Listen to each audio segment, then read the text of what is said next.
LRB স্রেফ 3টা ইংরেজি অক্ষর, কিন্তু এদেশের কোটি কোটি মানুষের কাছে এটা কোনো সাধারণ ব্যান্ডের নাম নয়। এটা এক আস্ত বুক পকেটে জমিয়ে রাখা দীর্ঘশ্বাস।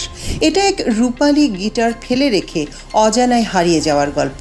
1991 সালের 5ই এপ্রিল যে উন্মাদনায় জন্ম হয়েছিল, আজ 2026 সালে এসে সেই উন্মাদনা এতটুকু কমেনি। কিন্তু সত্যি করে বলুন তো, LRB নামটা শুনলেই কি বুকের ভেতরটা কেমন হু হু করে ওঠে না?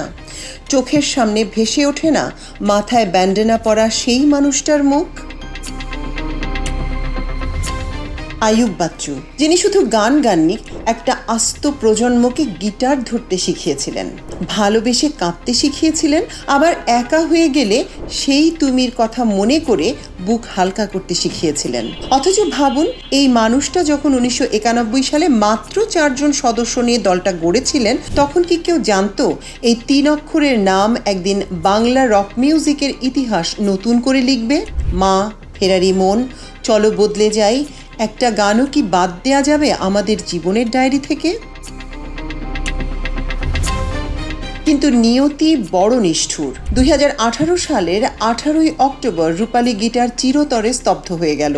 বসন্তের সেই পাখিটা আর কোনোদিন কনসার্টের মঞ্চে দাঁড়িয়ে চিৎকার করে বলবে না, ক্যাপ্টেন হুইসেল প্লিজ।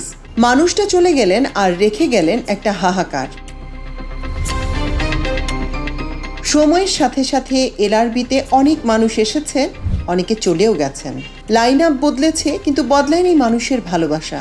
আজ আইয়ুব বাচ্চু নেই, কিন্তু তার রেখে যাওয়া সুরের উত্তরাধিকার রয়ে গেছে আমাদের রক্তে, আমাদের আবেগে।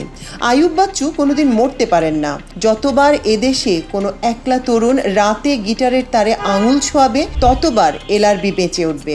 যতবার কোনো ভাঙা হৃদয়ের মানুষ আকাশের দিকে তাকিয়ে বলবে সুখে থাকো, ভালো থাকো, ততবার আইয়ুব বাচ্চু বেঁচে থাকবেন। রূপালী গিটার হয়তো আজ ধুলো জমিয়ে এক কোণে পড়ে আছে, কিন্তু আমাদের হৃদয় ক্যানভাসে LRB চিরকাল অমর। বসের কোন গানটা আপনার জীবনের সাথে সবচেয়ে বেশি মিশে আছে? কমেন্ট সেকশনে আমাদের জানান। ভালো থাকবেন বস, ওপারে ভালো থাকবেন।